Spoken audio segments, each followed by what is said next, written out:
સાઈરામ વિદ્યાર્થી મિત્રો, આશા રાખું છું મજામાં હશો બધા. આજે આપણે લોકોએ એક નવા ટોપિકની શરૂઆત કરવાની છે. આજના આપણા ટોપિકનું નામ છે આદિકોષ કેન્દ્રીય કોષ અથવા તો પ્રોકેરિયોટિક સેલ. આજના ટોપિકની શરૂઆત કરીએ એ પહેલા ગઈકાલના ટોપિક વિશે ફરી પાછી આપણે થોડીક ચર્ચા આગળ વધારીએ તો ગઈકાલનો આપણો ટોપિક હતો કોષનું વિહંગાવલોકન. કોષનું વિહંગાવલોકન, ઓવરવ્યુ ઓફ સેલ. કોષના વિહંગાવલોકનની અંદર આપણે લોકોએ ચર્ચા કરી કે કોષની ઓવરઓલ માહિતી, ઓવરવ્યુ શબ્દનો અર્થ શું થાય કે કોઈ પણ કોષની ઓવરઓલ માહિતી, કે એનો આકાર શું છે, એનું કદ શું છે, એનું બંધારણ શું છે, એના પ્રકારો શું છે વગેરે વિષય વસ્તુની માહિતી. તો ગઈકાલના વિડીયોમાં આપણે લોકોએ કોષના વિહંગાવલોકન વિશે ચર્ચા કરી. ત્યારબાદ એનું મટીરિયલ પણ મેં તમને લોકોને વોટ્સએપ ગ્રુપમાં સેન્ડ પણ કર્યું હતું. આશા રાખું છું કે તમે લોકોએ મહેનત ચાલુ કરી દીધી હશે. જો હજી પણ ન કરી હોય તો હવે સિન્સિયરલી મહેનત ચાલુ કરી દો. ડે ટુ ડે વર્ક ખાસ કરજો. અત્યારથી જ જો તમારે નીટની અંદર સારા માર્ક્સ લઈ આવવા છે, મેડિકલ, પેરામેડિકલ જેવા સારા ફિલ્ડની અંદર એડમિશન લેવું છે, તો અત્યારથી જ બરાબર starting from the first day તમારે મહેનત કરવી પડશે. એટલે થોડું વાંચન, થોડું સમજવાનો પ્રયાસ અત્યારથી સ્ટાર્ટ કરી દેજો. કોષના વિહંગાવલોકન દરમિયાન આપણે લોકોએ ચર્ચા કરી વનસ્પતિ કોષ અને પ્રાણી કોષ વિશેની. વનસ્પતિ કોષમાં ડુંગળીનો કોષ, પ્રાણી કોષમાં મનુષ્યના ગાલના કોષ વિશે ચર્ચા કરી. ત્યારબાદ ફરી પાછું યાદ કરો વિદ્યાર્થી મિત્રો, મેં તમને લોકોને મટીરિયલમાં કોષ કેન્દ્ર વિશેનો ઉલ્લેખ કરેલો છે કે જ્યાં કોષ કેન્દ્રને કોષના સીપીયુ એટલે કે સેન્ટ્રલ પ્રોસેસિંગ યુનિટ તરીકે ઓળખવામાં આવે છે. સીપીયુ શબ્દનો અર્થ બધા લોકોને ખ્યાલ છે. આપણે બધા લોકો કોમ્પ્યુટરથી માહિતગાર છીએ, પરિચિત છીએ. સીપીયુ એટલે કોમ્પ્યુટરનું હૃદય. સીપીયુ એટલે કોમ્પ્યુટરનું હૃદય, કે જે સીપીયુ વગર કોમ્પ્યુટર છે એ સંભવ જ નથી. હૃદય વગર જેમ આપણું જીવન સંભવ નથી, એ જ રીતે સીપીયુ વગર કોમ્પ્યુટરનું જીવન સંભવ નથી. તો કોઈ પણ કોષ લઈએ તો એ કોષનું હાર્દ સમાન જો કોઈ રચના હોય તો એ આવે છે કોષ કેન્દ્ર.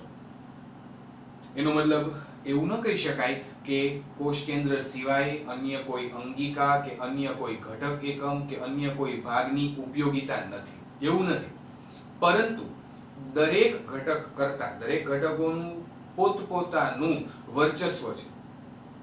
દરેકે દરેક ઘટકોનું પોતપોતાનું ઇમ્પોર્ટન્સ છે. પણ બધામાં સર્વશ્રેષ્ઠ, વધુમાં વધુ ઇમ્પોર્ટન્સ જો કોઈ ધરાવતું હોય તો એ છે કોષ કેન્દ્ર. એનું એકમાત્ર કારણ છે કે કોષ કેન્દ્રની અંદર રંગસૂત્ર આવેલા છે અને એ રંગસૂત્રની અંદર ડીએનએ ની હાજરી છે.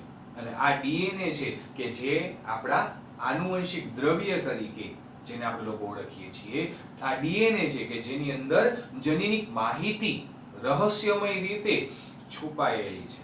જનીનિક માહિતી ડીએનએ ની અંદર આવેલી છે, ગોઠવાયેલી છે, કે જેના આધારે કોઈ પણ નવા સજીવનું નવનિર્માણ કેવી રીતે થશે એના માટેની ઈ માહિતી, ઈ ગૂઢ માહિતી છુપાયેલી છે. અને આવું આ ડીએનએ કોષ કેન્દ્રમાં હાજર હોવાથી કોષ કેન્દ્રનું વર્ચસ્વ પ્રમાણમાં વધુ છે.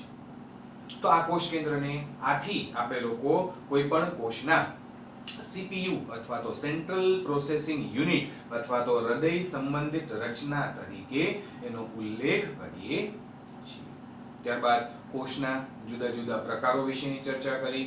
એમાં પણ મેં તમને લોકોને ગઈકાલે પણ સમજાવ્યું હતું આદિકોષ કેન્દ્રીય કોષ અથવા તો પ્રોકેરિયોટિક અને યુકેરિયોટિક અથવા તો સુકોષ કેન્દ્રીય કોષ, એના વિશેની પણ માહિતી મેં તમને લોકોને ગઈકાલના લેક્ચર દરમિયાન સમજાવી હતી. ત્યારબાદ કોષના વિવિધ પ્રકારો, વિવિધ આકાર વિશે, દાખલા તરીકે બહુકોણીય પ્રકારનો આકાર કે તંતુમય પ્રકારનો આકાર કે બિંબ આકાર, અલગ અલગ પ્રકારના આકાર ધરાવતા કોષો સજીવોમાં ઉપસ્થિત હોય છે, સજીવોમાં હાજર હોય છે.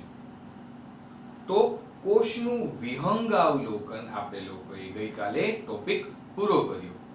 ગઈકાલના ટોપિક રિલેટેડ કોઈને કંઈ પણ ડાઉટ હોય તો તમે લોકો મને કોલ કરી શકો છો, મને પૂછી શકો છો, મને વોટ્સએપ કરી શકો છો. તમારા પ્રશ્નનો તાત્કાલિક જવાબ તમને મળશે. બરાબર? તો આશા રાખું છું કે તમે લોકોએ સિન્સિયરલી વર્ક કરવાનું શરૂ કરી દીધું હશે દરેકે દરેક સબ્જેક્ટ ઉપર. ફરી પાછું આજના ટોપિકની આપણે લોકો ચર્ચા આગળ વધારીએ એ પહેલા મારે તમને લોકોને બીજી એક બેઝિક માહિતી આપવી છે જે અહીંયા મેં લખેલી છે.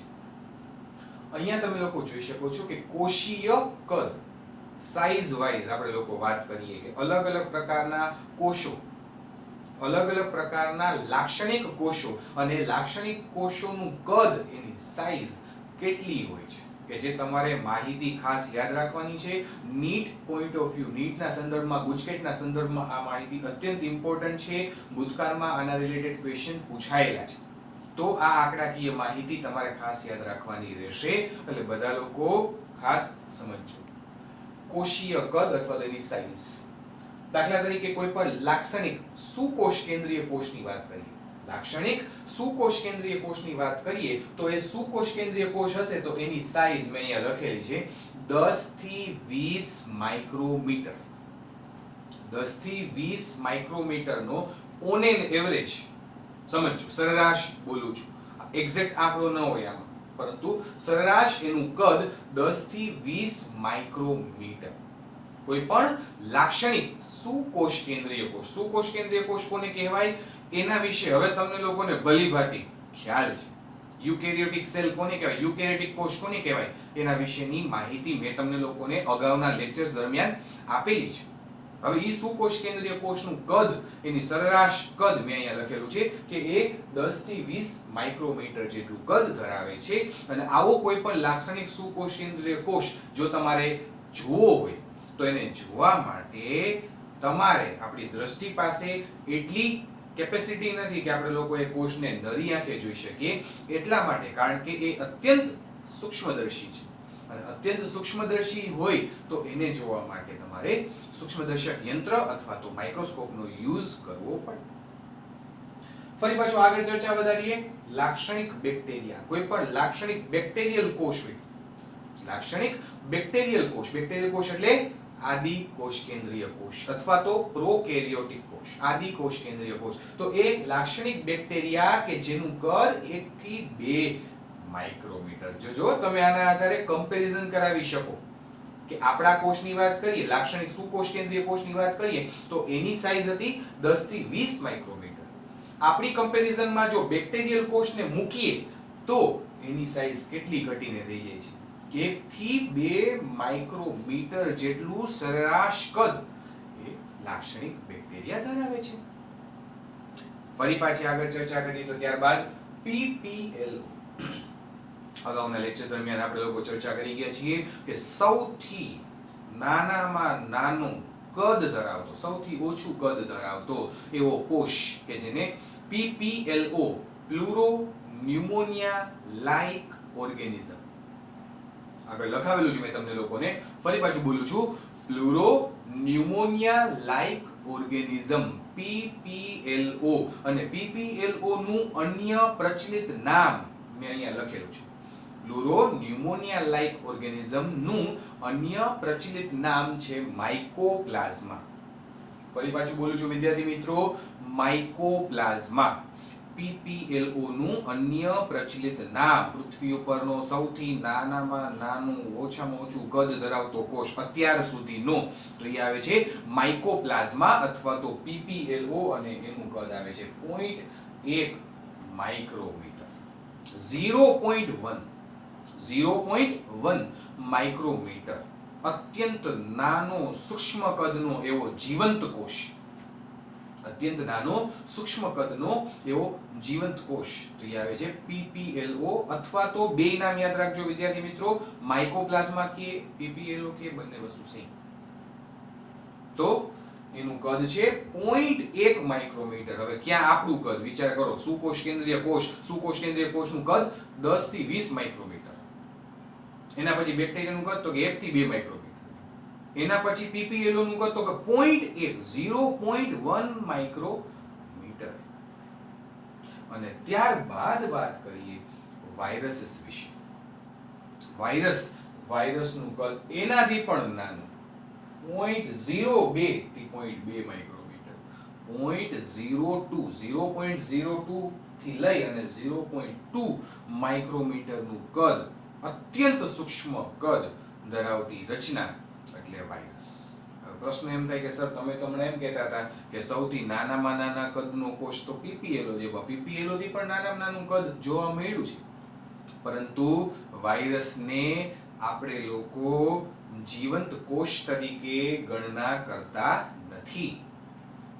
વાયરસને તમે લોકો એક્ઝેક્ટલી સજીવ પણ નથી કહેતા અને એક્ઝેક્ટલી નિર્જીવ પણ નથી કહેતા. એ જીવંત પણ નથી અને નિર્જીવ પણ નથી. કારણ કે આપણે ગઈકાલે ચર્ચા થઈ ગઈ એ પ્રમાણે વાયરસ જ્યારે વાતાવરણમાં મુક્ત સ્વરૂપે હશે, તો તે સમયે વાયરસ નિર્જીવ અવસ્થામાં હશે. તે સમયે વાયરસની અંદર પ્રજનનની ક્રિયા કે ચયાપચય પ્રક્રિયા ન થતી હોય તો ત્યારે એ નિર્જીવ છે.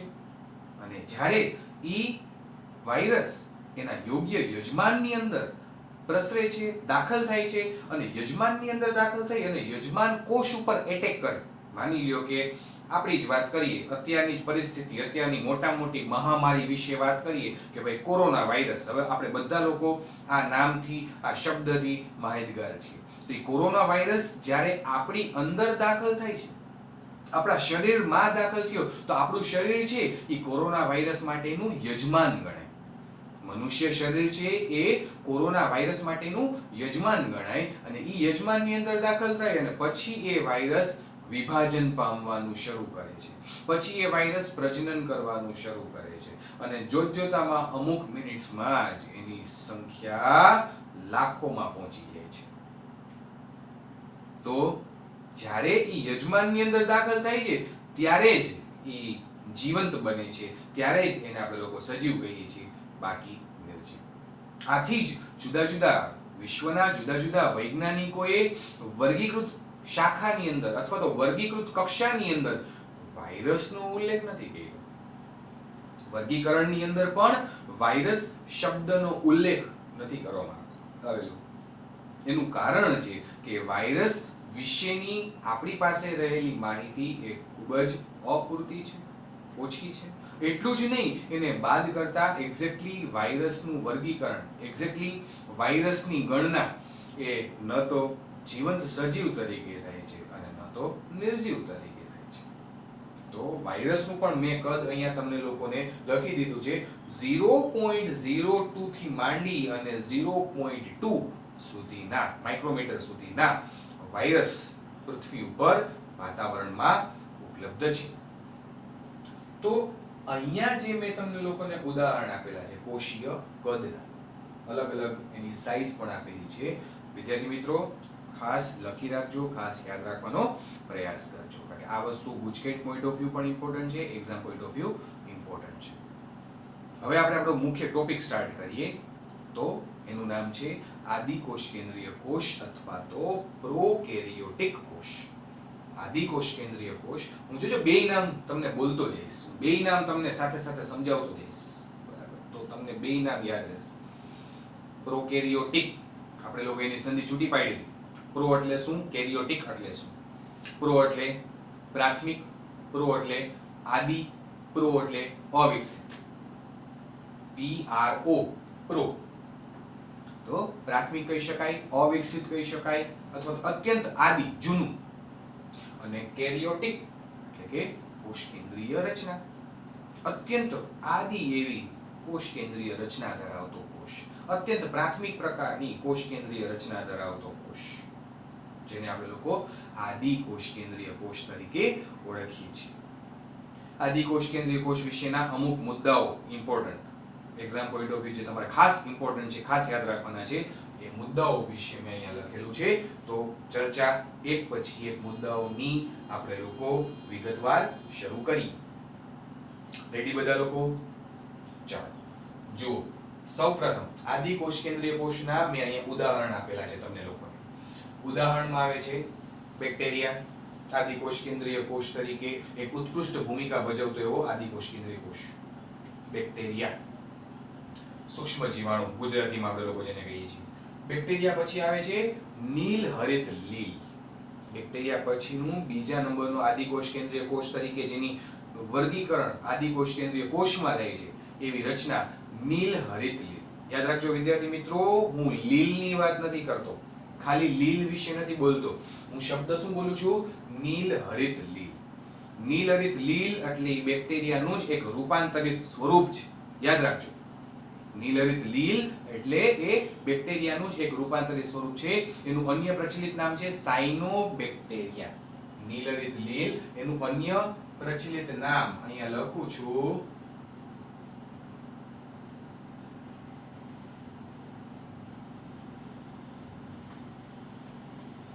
સાયનોબેક્ટેરિયા તરીકે પણ એને ઓળખવામાં આવે છે. એકચ્યુઅલમાં એ છે બેક્ટેરિયા છે, પરંતુ નીલહરિત, નીલહરિત શબ્દનો અર્થ એવો થાય છે કે જેની અંદર ચોક્કસ પ્રકારના હરિત દ્રવ્યની હાજરી છે, એવા બેક્ટેરિયા. એના નામ પ્રમાણે એનો ગુણધર્મ, ફરી પાછું બાયોલોજી છે, નામ પ્રમાણે એનો મર્મ સમજવાનો પ્રયાસ કરો. નીલહરિત જેની અંદર હરિત પ્રકારના લીલા કલરના રંજક દ્રવ્યો આવેલા છે, એ લીલા પ્રકારના લીલા રંગના રંજક દ્રવ્યો કે જે પ્રકાશ સંશ્લેષણને આભારી છે.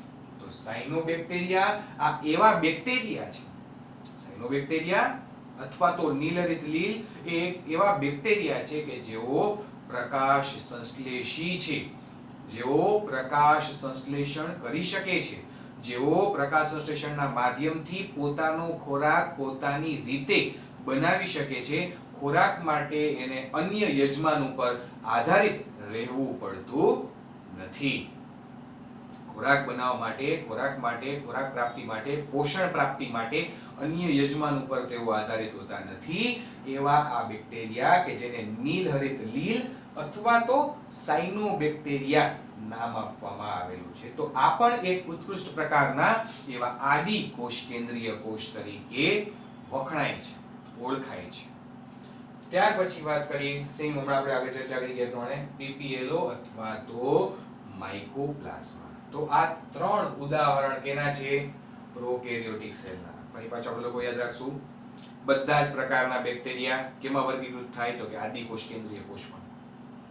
બધા જ પ્રકારના સાયનોબેક્ટેરિયા અથવા તો નીલહરિત લીલ કેમાં વર્ગીકૃત થશે? આદિ કોષ કેન્દ્રીય કોષમાં. અને અન્ય છેલ્લે આવે છે PPLO, pleuro pneumonia like organism. Pleuro pneumonia like organism અથવા તો અન્ય પ્રચલિત નામ એનું માઇકોપ્લાઝ્મા. આ ત્રણ ઉદાહરણ કેના છે?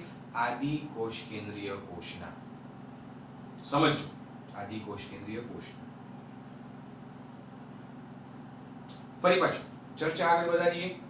કદમાં નાના આ બધા જ આદિ કોષ કેન્દ્રીય કોષ છે, એનું કદ અતિશય સૂક્ષ્મ છે. તમે લોકો જોઈ શકો છો, આનું કદ જુઓ, આનું કદ જુઓ. કદ અતિશય સૂક્ષ્મ છે, કદમાં એકદમ નાના. અથવા એમ કહી શકાય કે સુકોષ કેન્દ્રીય કોષ કરતા હંમેશા કદમાં સુકોષ કેન્દ્રીય કોષ કરતા આદિ કોષ કેન્દ્રીય કોષનું કદ નાનું હશે. એટલા માટે આપણે લોકો એને સૂક્ષ્મ જીવાણુ નામ આપીએ છીએ, સૂક્ષ્મ રચનાઓ નામ આપીએ છીએ. તો કદમાં નાના પરંતુ સુકોષ કેન્દ્રીય કોષ કરતા ઝડપી વિભાજન. સુકોષ કેન્દ્રીય કોષ કરતા ઝડપી વિભાજન. હવે વિદ્યાર્થી મિત્રો વિચારો, સુકોષ કેન્દ્રીય કોષ કરતા પ્રમાણમાં વિભાજનની પ્રક્રિયા ઝડપી છે એવું શું કામ કીધું હશે? એનું કારણ વિચારો. એનું એક મુખ્ય કારણ તમને લોકોને સમજાવું કે સુકોષ કેન્દ્રીય કોષમાં અલગ અલગ પ્રકારની બધી જ જટિલ સંરચનાઓ, જટિલ પ્રકારની પટલમય અંગિકાઓની હાજરી હોય છે. એની સામે આદિ કોષ કેન્દ્રીય કોષની વાત કરીએ તો આદિ કોષ કેન્દ્રીય કોષમાં એક પણ પ્રકારની પટલમય રચના હાજર નથી. પટલમય રચનાઓ બધી ગેરહાજર છે, માત્ર પટલ વિહીન રચના જ આવેલી છે. તો આદિ કોષ કેન્દ્રીય કોષનું એક તો કદ નાનું છે, કદ અત્યંત નાનું છે, સૂક્ષ્મ છે સુકોષ કેન્દ્રીય કોષ કરતા. કદ નાનું છે એટલું જ નહીં, એની અંદર પટલમય અંગિકાઓ ગેરહાજર છે. અને પટલમય અંગિકાઓ ગેરહાજર છે, જટિલ રચનાઓ ગેરહાજર છે, એટલા માટે એની વિભાજનની સ્પીડ ઝડપી હશે. એક ઉદાહરણ આપીને તમને લોકોને સમજાવો. આપણી જ વાત કરીએ મનુષ્યની. તમને બધા લોકોને ખ્યાલ હશે વિદ્યાર્થી મિત્રો, આપણી અંદર મનુષ્યની અંદર કોષ વિભાજનની પ્રક્રિયા થાય છે. મનુષ્યમાં કોષ વિભાજનની પ્રક્રિયા થાય છે. હવે મનુષ્યમાં જે કોષ વિભાજનની પ્રક્રિયા થવી, હવે કોષ વિભાજનની વ્યાખ્યા તમે કંઈક એવી રીતે કરો છો કે એક માતૃકોષ હોય એ એક માતૃકોષનું વિભાજન થઈ અને એમાંથી બે દોહિત્ર કોષ બનવા. એક માતૃકોષનું વિભાજન થવું અને એ વિભાજન થવાથી એમાંથી બે બાળકોષ, બે દોહિત્ર કોષ છૂટા પડવા, એને આપણે લોકો કોષ વિભાજન તરીકે ઓળખીએ છીએ. તો આવું આ કોષ વિભાજન મનુષ્યની અંદર થતા કોઈને ખ્યાલ છે કેટલો સમય લાગતો હશે? એક કોષ વિભાજન પૂરું થાય, એક કોષ ચક્ર પૂરું થાય એટલે કે એક કોષમાંથી બે દોહિત્ર કોષ છૂટા પડે, એક કોષમાંથી બે દોહિત્ર કોષ છૂટા પડે, તો આ આખું ચક્ર પૂરું થવા માટે એને કેટલો સમય લાગતો હશે મનુષ્યના કિસ્સામાં? તો એના માટે એને સમય લાગે છે 24 કલાક, એટલે કે એક દિવસ. 24 કલાકના અંતે એક ચક્ર પૂર્ણ થાય અને એક કોષમાંથી બે કોષ છૂટા પડે આપણી અંદર, મનુષ્યની અંદર. તો એ 24 કલાકનો સમય લે છે એક કોષમાંથી બે કોષ બનતા. આપણા કોષ તો બધા સુકોષ કેન્દ્રીય કોષ છે, મનુષ્યના કોષ એટલે સુકોષ કેન્દ્રીય કોષ થયા. તો સુકોષ કેન્દ્રીય કોષને વિભાજન પામવા માટે સમય લાગ્યો કેટલો? 24 કલાક. એની સામે આદિકોષ કેન્દ્રીય કોષ તરીકે બેક્ટેરિયાની વાત કરું, તમે બધા લોકોએ નામ સાંભળેલું હશે, ઈ કોલાઈ, ઇશ્ચેરીશિયા કોલાઈ. ઈ કોલાઈ અથવા તો ઇશ્ચેરીશિયા કોલાઈ કે જે પ્રખ્યાત બેક્ટેરિયા છે, એ ઈ કોલાઈ બેક્ટેરિયાને વિભાજન પામવા માટે, એક ઈ કોલાઈ બેક્ટેરિયાને વિભાજન પામી અને બીજા નવા બાળ ઈ કોલાઈ તૈયાર કરવા માટે ખ્યાલ છે કેટલો સમય લાગતો હશે કોઈને? યાદ રાખજો, એક ઈ કોલાઈ બેક્ટેરિયાને વિભાજન પામી અને બે બાળ ઈ કોલાઈ બેક્ટેરિયા બનાવવા માટે માત્ર 20 મિનિટનો સમય લાગે છે. માત્ર 20 મિનિટનો સમય લાગે છે. જ્યારે આપણી અંદર એક કોષમાંથી બે કોષ બનવા માટે 24 કલાક લાગે છે. એટલે હવે તમે લોકો વિદ્યાર્થી મિત્રો સમજી ગયા હશો કે સુકોષ કેન્દ્રીય કોષ કરતા ઝડપી વિભાજન આદિકોષ કેન્દ્રીય કોષની લાક્ષણિકતા છે. ક્યાં આદિકોષ કેન્દ્રીય કોષમાં એક કોષમાંથી બે કોષ બનતા માત્ર 20 મિનિટનો સમય, ક્યાં સુકોષ કેન્દ્રીય કોષમાં એક કોષમાંથી બે કોષ બનતા 24 કલાકનો સમય. ત્રીજો એક અન્ય ઉદાહરણ આપું, યીસ્ટ, કે જે ફૂગનો જ ચોક્કસ પ્રકાર છે યીસ્ટ. એક યીસ્ટમાંથી બે બાળ યીસ્ટ છૂટા પડતા એને અંદાજિત 80 મિનિટનો સમય લાગે છે. સરેરાશ 80 મિનિટમાં યીસ્ટનું વિભાજન થઈ અને એમાંથી બે યીસ્ટ છૂટા પડે. બેક્ટેરિયાની અંદર, ઈ કોલાઈની અંદર મેં તમને કીધું પ્રમાણે 20 મિનિટ, અને મનુષ્ય કોષની વાત કરીએ તો વિભાજનનો સમયગાળો છે 24 કલાક. એટલે આપણા કરતા પ્રમાણમાં ખૂબ જ ઝડપી વિભાજનનો દર એનો છે. એનું કારણ છે કે પટલમય અંગિકાઓ બધી ગેરહાજર છે. પટલમય અંગિકાઓ ગેરહાજર છે, જટિલ રચનાઓ એકે છે જ નહીં એની પાસે, પાછું કદ નાનું એટલે વિભાજન જલ્દી થાય. આવી રીતે ચાર મુખ્ય આકાર, આદિકોષ કેન્દ્રીય કોષના ચાર મુખ્ય આકાર મેં અહીંયા રજૂ કરેલા છે. પહેલો પ્રકાર આવે છે દંડાણુ, દંડ જેવી રચના, રોડ જેવી રચના, આમ લાંબા કેપ્સ્યુલ જેવા હોય. આપણે જે દવા પીએ કેપ્સ્યુલ, એ કેપ્સ્યુલનું કદ કેવું હોય એ પ્રકારનું. અહીં આકાર પણ મેં ડ્રો કરેલો છે. દંડાણુ, ઇંગ્લિશમાં એને કહેવાય બેસિલસ. તમારે બે નામ યાદ રાખવા પડશે, ગુજરાતીમાં દંડાણુ, ઇંગ્લિશમાં બેસિલસ. બીજો પ્રકાર આવે છે ગોલાણુ, નામ ઉપરથી જેનો આકાર તમે સ્પષ્ટ કરી શકો, ગોળાકાર, ગોળ દવા જે હશે, સર્ક્યુલર દવા જે હશે એ ઇંગ્લિશમાં એને કહેવાય કોકસ. ઇંગ્લિશમાં એને કહેવાય કોકસ. આ બેસિલસ એટલે દંડાણુ, કેપ્સ્યુલ જેવો આકાર ધરાવે છે. ત્યારબાદ આવે છે ગોલાણુ, કોકસ ગોળાકાર ધરાવે છે. ત્રીજો પ્રકાર આવે છે વિબ્રિયો અથવા તો કોમા શેપ. કોમા આપણે અલ્પ વિરામ કરીએ એનો શેપ કેવો હોય, એનો આકાર કેવો હોય, એવો આકાર પણ બેક્ટેરિયામાં જોવા મળ્યો છે, જેને વિબ્રિયો તરીકે ઓળખવામાં આવે છે. Bacillus, coccus, vibrio. ચોથો આકાર છે સ્પાઇરિલમ, સ્પાઇરલ શેપ. ડીએનએ નો આકાર કેવો આપણે લોકો ડ્રો કરીએ, સ્પાઇરલ શેપ. સેમ એજ આકાર બેક્ટેરિયામાં જોવા મળે છે, જેને આપણે લોકો સ્પાઇરિલમ તરીકે ઓળખીએ છીએ. તો ચાર આકાર તમારે યાદ રાખવાના રહેશે. બેસિલસ અથવા તો દંડાણુ કેપ્સ્યુલ આકાર, કોકસ અથવા તો ગોલાણુ, ઇંગ્લિશમાં કોકસ, ગુજરાતીમાં ગોલાણુ, ગોળાકાર ધરાવતો. ત્રીજો આકાર વિબ્રિયો અથવા તો કોમા આકાર, કોમા શેપમાં હશે. અને ચોથો આવે છે સ્પાઇરિલમ, સ્પાઇરલ શેપ, યાદ રાખશું બધા લોકો. તો આ 4 આકાર. ત્યારબાદ કોષરસ પટલની ફરતે કોષ દિવાલ આવેલી. ખાસ યાદ રાખજો, આ એની મુખ્ય લાક્ષણિકતા છે. એક પણ બેક્ટેરિયા, એક પણ આદિકોષ કેન્દ્રીય કોષ એવો નથી કે જેના ઉપર કોષ દિવાલ ન આવેલી હોય. સખત કોષ દિવાલ રૂપી રક્ષણાત્મક આવરણ કોષ રસ પટલની ફરતે દરેક આદિકોષ કેન્દ્રીય કોષની લાક્ષણિકતા છે. દરેક પ્રોકેરિયોટિક સેલની લાક્ષણિકતા છે. દરેક આદિકોષ કેન્દ્રીય કોષ ઉપર એ કોષ દિવાલ રક્ષણાત્મક સ્તર તરીકે હાજર હોય છે. તો કોષ દિવાલની હાજરી. ત્યાર પછી સ્પષ્ટ કોષ કેન્દ્રનો અભાવ, એટલે કે કોષ કેન્દ્ર પટલ ગેરહાજર. કોષ કેન્દ્ર પટલ, કોષ કેન્દ્ર ઉપરનું કોષ કેન્દ્ર પટલ હંમેશા ગેરહાજર હોય છે. એનો મતલબ સ્પષ્ટ કોષ કેન્દ્ર છે એ નથી જોવા મળતું. સ્પષ્ટ કોષ કેન્દ્રની ફરતે એ પટલની હાજરી નથી જોવા મળતી કે જે સુકોષ કેન્દ્રીય કોષમાં આવેલું છે, સુકોષ કેન્દ્રીય કોષમાં જોવા મળે છે. ત્યારબાદ ફરી પાછું આગળ ચર્ચા કરીએ તો આનુવંશિક દ્રવ્ય મોટા ભાગે ડીએનએ એટલે કે રંગસૂત્રમાં હાજર. આનુવંશિક દ્રવ્ય તરીકે મોટા ભાગે ડીએનએ હોય છે બેક્ટેરિયાની અંદર. મોટા ભાગે બોલું છું, બધામાં નહીં. બાયોલોજીની અંદર આ એક વસ્તુ ખાસ સંદર્ભ બનાવજો. તમે આમ જ થાય એમ ન કહી શકો, બરાબર? તો મોટા ભાગના કિસ્સામાં હંમેશા ડીએનએ જ છે કે જે આનુવંશિક દ્રવ્ય તરીકે બેક્ટેરિયામાં જોવા મળે છે અને રંગસૂત્રની અંદર ગોઠવાયેલું હોય છે, કારણ કે ડીએનએ ની ગોઠવણી રંગસૂત્રમાં થયેલી હોય છે. તો આનુવંશિક દ્રવ્ય મોટા ભાગે ડીએનએ રંગસૂત્રમાં હાજર. ત્યારબાદ વધારાનું વલયાકાર ડીએનએ હાજર હોય છે જેને પ્લાસ્મિડ નામ આપવામાં આવેલું છે. એક તો બેક્ટેરિયાનું પોતાનું ડીએનએ એટલે કે પોતાનું રંગસૂત્રીય ડીએનએ કે જે રંગસૂત્રની અંદર આવેલું છે, અને એ રંગસૂત્રીય ડીએનએ ને બાદ કરતા બેક્ટેરિયાની બીજી એક ખાસ મુખ્ય લાક્ષણિકતા ભૂલતા નહીં બધા લોકો, યાદ રાખજો ખાસ. એ લાક્ષણિકતા છે વધારાનું વલયાકાર ડીએનએ. આવું આ વધારાનું વલયાકાર ડીએનએ છે એને પ્લાસ્મિડ તરીકે ઓળખવામાં આવે છે. તો એમ કહી શકાય કે દરેક બેક્ટેરિયાની અંદર બે પ્રકારના ડીએનએ છુપાયેલા છે, રહેલા છે. એક એનું પોતાનું રંગસૂત્રીય ડીએનએ અને બીજું વધારાનું ડીએનએ એટલે કે પ્લાસ્મિડ.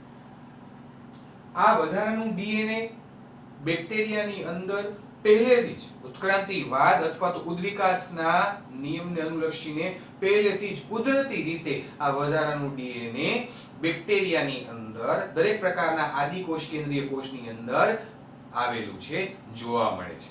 આપણા કિસ્સામાં વાત કરીએ ને તો આપણી અંદર એક જ પ્રકારનું ડીએનએ છે, એ છે રંગસૂત્રીય ડીએનએ એટલે કે જે રંગસૂત્રમાં આવેલું છે તે, રંગસૂત્રની અંદર આવેલું છે તે. આ ડીએનએ છે એ રંગસૂત્રમાં નથી આવેલું, છૂટું છે, મુક્ત છે.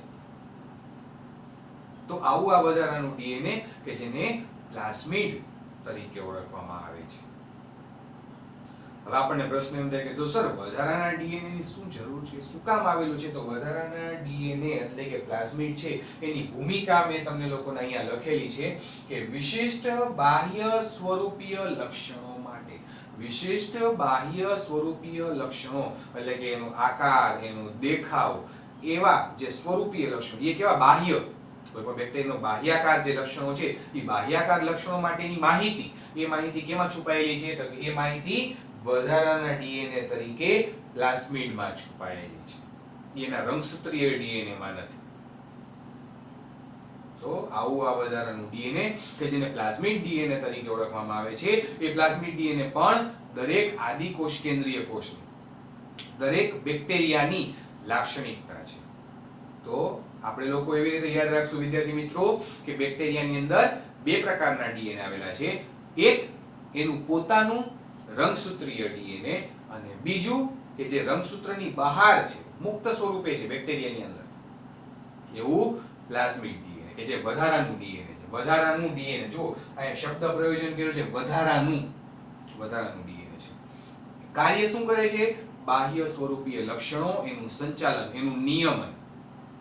તો બેક્ટેરિયાના કોઈ પણ બાહ્ય સ્વરૂપીય લક્ષણો છે એનું નિયમન પ્લાસ્મિડ દ્વારા થાય છે. આવું આ વધારાનું ડીએનએ બેક્ટેરિયામાં આવેલું છે. આશા રાખું છું તમને લોકોને ટોપિકથી તમે લોકો વાકેફ થતા જતા હશો, ટોપિકથી તમે લોકો પરિચિત થતા જતા હશો. ઇન્ટરેસ્ટિંગ ટોપિક છે, ખાસ સમજવાનો પ્રયાસ કરજો. ન આવડે તો જરા પણ શરમ કે સંકોચ રાખ્યા વગર મને પૂછી લેવાનું. જરા પણ એક પ્રકારનો સંકોચ રાખતા નહીં. બરાબર છે? કોષ કેન્દ્ર પટલ માત્ર સુકોષ કેન્દ્રીય કોષની લાક્ષણિકતા છે. કોષ કેન્દ્ર પટલ તો સુકોષ કેન્દ્રીય કોષમાં જ આવેલું છે. કોષ કેન્દ્ર પટલ આદિ કોષ કેન્દ્રીય કોષમાં જોવા મળતું નથી. રિબોઝોમની હાજરી કે જે પટલવિહીન અંગિકા છે, ગઈકાલની આપણી ચર્ચા યાદ કરો. પટલવિહીન અંગિકા તરીકે રિબોઝોમ, અને આવું આ રિબોઝોમ એ કેમાં હાજર હોય છે? આદિ કોષ કેન્દ્રીય કોષમાં. રિબોઝોમ કેવી અંગિકા છે? પટલ વિહીન, જેમાં પટલ નથી આવેલું. આવું આ પટલ વિહીન અંગિકા તરીકે રિબોઝોમ આદિ કોષ કેન્દ્રીય કોષમાં જોવા મળે છે. અન્ય અંગિકાઓ ગેરહાજર. કણાભસૂત્ર છે, હરિતકણ છે, અંતઃકોષરસ ઝાડ છે, સૂક્ષ્મ કાય છે, રસધાની છે. આ બધી અંગિકાઓ પટલમય અંગિકા છે, પટલ યુક્ત છે. દરેક અંગિકાઓ પર નિશ્ચિત પટલ આવેલું છે, પરંતુ આ બધી પટલમય અંગિકાઓ આદિ કોષ કેન્દ્રીય કોષમાં ગેરહાજર છે. આદિ કોષ કેન્દ્રીય કોષમાં જોવા મળતી નથી, ઉપલબ્ધ નથી. એટલે આ એક મેઇન ભેદ ભૂલતા નહીં કે પટલમય અંગિકાઓની હાજરી તો સુકોષ કેન્દ્રીય કોષ, પટલ વિહીન અંગિકાઓની હાજરી તો આદિ કોષ કેન્દ્રીય કોષ. અને બીજું કોષ કેન્દ્ર પટલ, ઘટ પ્રકારનું કોષ કેન્દ્ર પટલ સુકોષ કેન્દ્રીય કોષમાં જો એ ગેરહાજર હોય તો એ આદિ કોષ કેન્દ્રીય કોષ અથવા તો પ્રોકેરિયોટિક કોષ કહેવાય. કોષરસ પટલમાંથી વિભાજિત થયેલ, યાદ રાખજો વિદ્યાર્થી મિત્રો, કોષરસ પટલ અને કોષરસ પટલમાંથી વિભાજિત થયેલી એવી વિશિષ્ટ પ્રકારની રચના જેને કહેવાય મેસોઝોમ્સ. આદિ કોષ કેન્દ્રીય કોષના જે મુખ્ય લાક્ષણિકતાઓ છે એમાંની મુખ્ય લાક્ષણિકતાઓમાંની એક લાક્ષણિકતા મેં તમને અગાઉ કીધી એ પ્રમાણે પ્લાસ્મિડ. બીજી એક અન્ય લાક્ષણિકતા કે જે આદિ કોષ કેન્દ્રીય કોષમાં જોવા મળે છે ખાસ કરીને તો રિબોઝોમ અથવા તો પટલ વિહીન અંગિકાની હાજરી. અને ત્રીજી મુખ્ય લાક્ષણિકતા વિશે વાત કરીએ તો કોષરસ પટલમાંથી જ વિભાજિત થતી એવી રચના જેને મેસોઝોમ તરીકે ઓળખવામાં આવે છે. આવી આ મેસોઝોમ રૂપી રચના, આવી આ મેસોઝોમ રૂપી અંગિકા કે જે માત્ર આદિ કોષ કેન્દ્રીય કોષમાં જોવા મળે છે, સુકોષ કેન્દ્રીય કોષમાં અત્યાર સુધી એની ઉપલબ્ધતા જોવા મળી નથી. આ મેસોઝોમ્સ કેમાં જોવા મળે છે? આદિ કોષ કેન્દ્રીય કોષમાં. કેમાંથી બની છે? તો કોષરસ પટલમાંથી જ. અને કઈ રીતે બની છે સમજાવું. કોષરસ પટલમાંથી વિભાજિત થયેલ વિશિષ્ટ રચના મેસોઝોમ્સ એની મુખ્ય લાક્ષણિકતા છે. અને એ મેસોઝોમ રૂપી રચના અથવા તો મેસોઝોમ રૂપી અંગિકા કઈ રીતે નિર્માણ પામી છે તો કે કોષરસ પટલનું આવશ્યક એવું અંતરવલન. કોષરસ પટલ અંદરની તરફ વલન પામે અને અંદરની તરફ વલન પામ્યા પછી એ એક ચોક્કસ પ્રકારની અંગિકામાં રૂપાંતરિત થાય, ફેરવાય, જેને મેસોઝોમ તરીકે ઓળખવામાં આવે છે. અને આવું આ મેસોઝોમ અત્યાર સુધીમાં સંશોધનના આધારે વૈજ્ઞાનિકોને એવી માહિતી મળી છે કે આ મેસોઝોમની આદિ કોષ કેન્દ્રીયમાં શું ઉપયોગિતા છે તો આ મેસોઝોમ રૂપી રચના આદિ કોષ કેન્દ્રીય કોષમાં ખાસ કરીને શ્વસન જેવી પ્રક્રિયા માટે આભારી છે, જવાબદાર છે. આ મેસોઝોમ રૂપી રચના દરેક આદિ કોષ કેન્દ્રીય કોષની અંદર એટીપી નું નિર્માણ, શ્વસનની પ્રક્રિયા એટલે એટીપી નું સંશ્લેષણ, એટીપી નું નિર્માણ, ઊર્જાના સંશ્લેષણ માટે, ઊર્જાના સંચાર માટે આ અંગિકા એટલે કે મેસોઝોમ રૂપી અંગિકા દરેક આદિ કોષ કેન્દ્રીય કોષની એક મુખ્ય લાક્ષણિકતા તરીકે ઉપલબ્ધ છે. આટલા મેઇન ટોપિક્સ છે પ્રોકેરિયોટિક સેલ અથવા તો આદિ કોષ કેન્દ્રીય કોષ વિશેના. ફરી પાછું જોઈ લઈએ. અલગ અલગ પ્રકારના કોષીય કદ વિશે આપણે ચર્ચા કરી, ઉદાહરણ વિશે આપણે લોકો ભણ્યા. કદમાં નાના અને સુકોષ કેન્દ્રીય કોષ કરતા પ્રમાણમાં ઝડપથી વિભાજન પામતા. ચાર એના અલગ અલગ મુખ્ય આકાર કહી દીધા તમને લોકોને મેં. આકાર અહીંયા ડ્રો પણ કરેલા છે. ફરી પાછું કોષરસ પટલની ફરતે કોષ દિવાલની હાજરી આ પણ એની મુખ્ય લાક્ષણિકતા છે કે કોઈ પણ આદિ કોષ કેન્દ્રીય કોષ એવો નથી કે જેની ફરતે કોષ દિવાલ ન આવેલી હોય. કોષ દિવાલ હંમેશા હાજર હોય આદિ કોષ કેન્દ્રીય કોષની ફરતે. સ્પષ્ટ કોષ કેન્દ્રનો અભાવ છે એનો મતલબ કોષ કેન્દ્ર પટલ અવિકસિત છે અથવા તો ગેરહાજર છે. આનુવંશિક દ્રવ્ય મોટા ભાગે ડીએનએ આવેલું છે અને રંગસૂત્રની અંદર એ ડીએનએ જોવા મળે છે. આવું જે રંગસૂત્રીય ડીએનએ છે એ રંગસૂત્રીય ડીએનએ ને બાદ કરતા બીજું વધારાનું ડીએનએ ઉપલબ્ધ છે જેને પ્લાઝમિડ નામ આપવામાં આવેલું છે. આવું આ વધારાનું ડીએનએ અથવા તો પ્લાઝમિડ મુક્ત સ્વરૂપે જોવા મળે છે અને બેક્ટેરિયાના કોઈ પણ બાહ્ય સ્વરૂપીય લક્ષણો માટે એ જવાબદાર છે. કોષ કેન્દ્ર પટલ કે જે સુકોષ કેન્દ્રની લાક્ષણિકતા હતી, રિબોઝોમ્સ કે જે પટલ વિહીન અંગિકા છે એ રિબોઝોમ્સ આમાં હાજર છે. આદિકોષ કેન્દ્રીય કોષના કોષરસમાં રિબોઝોમ્સ આવેલા હોય છે, જ્યારે અન્ય અંગિકાઓ આદિકોષ કેન્દ્રીય કોષમાં ગેરહાજર હોય છે. અને છેલ્લે આપણે લોકોએ ચર્ચા કરી કે કોષરસ પટલમાંથી વિભાજન પામતી એવી વિશિષ્ટ રચના મેસોઝોમ કે જે મેસોઝોમ કોષરસ પટલનું અંદરની તરફ વલન થવું, અંદરની તરફ વળી જાય અને ચોક્કસ પ્રકારની બેગ જેવી રચના બનાવે. દાખલા તરીકે આ કોષરસ પટલ છે માની લ્યો, તો કોષરસ પટલ એક જગ્યાએથી આવી રીતે અંદરની તરફ વલન પામે અને અંદરની તરફ વલન પામી અને ચોક્કસ પ્રકારની આવી બેગ જેવી રચના, કોથળીમય રચનામાં રૂપાંતરિત થાય. આ રચનાને નામ આપવામાં આવેલું છે મેસોઝોમ્સ કે જે એટીપી ના સંશ્લેષણ શ્વસન જેવી પ્રક્રિયા માટે આદિકોષ કેન્દ્રીય કોષમાં જોવા મળે છે અને દરેક આદિકોષ કેન્દ્રીય કોષની આ મુખ્ય લાક્ષણિકતા છે. તો આટલા કુલ ટોપિક તમારે, આટલા મુખ્ય મુદ્દાઓ, આટલા મુખ્ય લક્ષણો આદિકોષ કેન્દ્રીય કોષના તમારે યાદ રાખવાના છે. આના વિશેનું પાછું મટીરીયલ હું તમને લોકોને ગ્રુપમાં સેન્ડ કરી દઈશ. આજની ચર્ચા આપણી અહીંયા આવીને પૂરી થઈ છે.